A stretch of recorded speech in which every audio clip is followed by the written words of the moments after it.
There is a thing. I don't know how to explain it. I don't know the word for it. Hold on, I'll tell you right now. This is the worst show ever, yo. This is why people shouldn't even bother. You know what I mean? But it is Friday. A syndrome. That's what they call it. He just acted out a syndrome, and while he was looking for the word. So, Pendeja. these guys that climb mountains, you know, so like Mount Everest or whatever. Okay. That they're like on the brink of death climbing this mountain. You know what I'm saying? They've noticed it on this specifically. These type of people, because they're cold, they're hungry, they're thirsty. They're exerting their body a lot. They're really pushing to the brink of, and people die in the mountain. To this day, there's dead bodies on Mount Everest that they can't get down. That people literally walk past them as they're going. They see dead bodies frozen, right? These people say that sometimes they're climbing and they're pushing themselves, and then all of a sudden there's a guy next to them, climbing next to them, and he's like, "We got this. Come on, we got it." And they keep going and they keep going. So there's a story of a guy that's doing this, and the guy's encouraging him. And then there's a point where the guy's like, "We're not going to make it. We need to turn back. It's too dangerous." So they start working their way back down the mountain. And then they stop to camp for the night. And the guy that's climbing takes out, some food. And he goes to eat some, and he passes them to the guy. But the guy's not there. He's like, "Where the hell did this guy went?" The guy disappeared. He's nowhere to be found. Anyway, the next day the guy wakes up, goes straight down the mountain, finishes his trip, never finds out who this guy is. Right? Okay. It's called the third man syndrome. Okay? And this is like, there's people that get into car accidents, and while they're in the car and there's no one around, someone will show up and like, "Hey, everything's going to be okay. It's going to be all right. The ambulance is on their way. Just you stay awake, hold on." And they're like, "Okay." Then the ambulance shows up, and she's like, "Oh my God, that guy saved me, the guy with the red shirt," or whatever. What do you think that is? And the ambulance is like, "There's nobody here, ma'am. You're by yourself in the middle of the woods. There's nobody here," or whatever. There's another story, famous story. These guys are taking a trip in Antarctica. Okay? This is back when boats were made out of wood. Ships, They get stranded. Their ice freezes their boat in the middle of the thing. They can't leave. They're stuck. So 3 guys get together, and they're like, "We're going to go that way, back where we came from. There's going to be an island over there. We're going to hopscotch from one island to another until we get to this third island where there's like a shipyard no, it was a whaling station. You know what whaling is, right? Like when they whale, whatever, fishing, whale. On the way there, there's a 4th guy with them, walking with them, talking with them, encouraging them. They're all talking to the guy. All 3 of them are talking to the guy. They finally make it to the whaling station. The guy's gone. That 4th guy is completely gone. Everybody that was there saw the 4th guy. They've all talked to the 4th guy. But when they got there, the 4th guy was gone. Completely gone. So, what do you think that is? So, 2 theories. One of them is psychological. It's like a coping mechanism. You're going through high stress. Because all these things happen during high stress moments. Exactly. Common denominator. Yep. What's the common denominator? All males, females, doesn't matter. Age? What age ranges? All age ranges. Okay. Except for babies. Well, we don't know. When you would... That part right there, remember that kid that was in the woods and he survived that famous... yeah. That's what I was thinking when you were talking, so I'm glad you mentioned that. Like, we don't know. That nigga knows. Definitely had. That nigga knows. That nigga knows.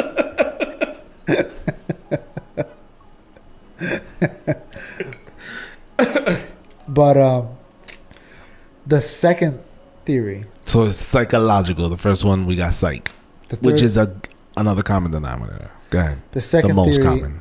Is it's a guardian angel.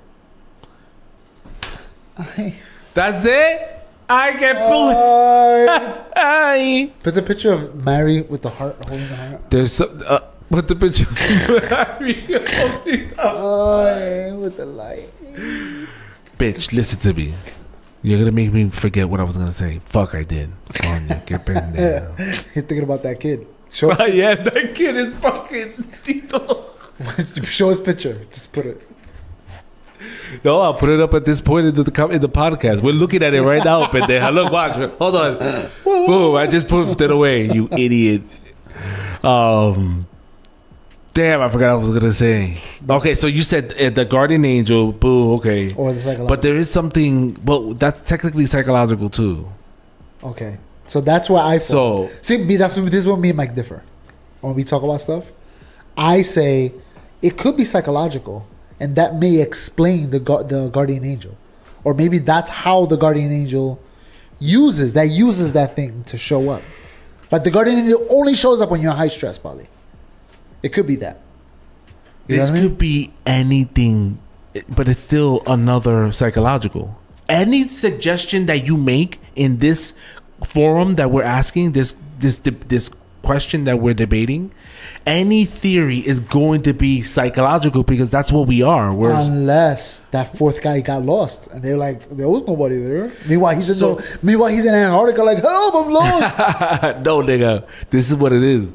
It's psychological. Whatever suggestion any human makes about this, it's psychological at the end of the day.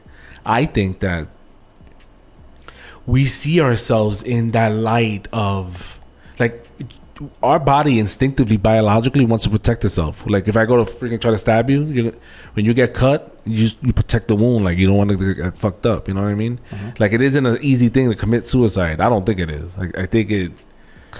There's God.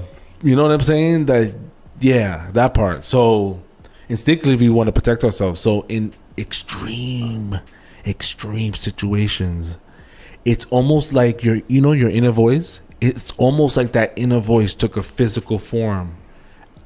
Yeah. It's like your brain is like, we got to save this body.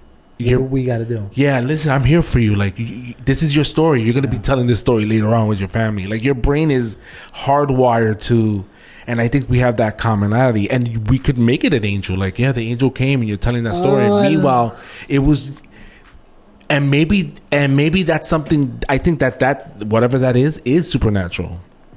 What that's the what I'm saying. Event, that occurrence is outside of the, like, what the hell? What was that? Why do we have that in common? That's crazy. And the only common denominator that we find is what? That they're in extreme situations. Because we said that age is not a factor, sex is not a factor. It's all high stress situations. So you know how niggas say that when they die and they come back in, this nigga gotta go all crazy. You know when niggas die bad, blurry. I got $50 cameras, bro. Oh, that guardian angel. Yeah, I don't think that they're mutually exclusive. I think physical and quote unquote spiritual, whatever, I think they can work hand in hand. When niggas die, they come with near death experiences. Yeah, it's the same shit. Maybe same shit. What do they experience? It depends. Some niggas experience nothing. The tunnel, the light. Not all of them. They saw their own body. Some of them. These are common. Some of them feel the fire. Some of them feel the heat. They feel the evil presence in the air because they were guilty of some shit. I don't know what to tell you. Maybe. We don't know. Again, all at the end of the day, what does it fall under? Psychological. It's just that interpretation. I just hope that whatever happens to me, I experience the good one. I want to go peacefully. Well, I'll give you this advice. I don't want to be pulled into the show. Don't climb no fucking mountain. Oh, I'm not doing that. So you good. Unless. You don't even go on roller coasters anymore, right? I don't see the point.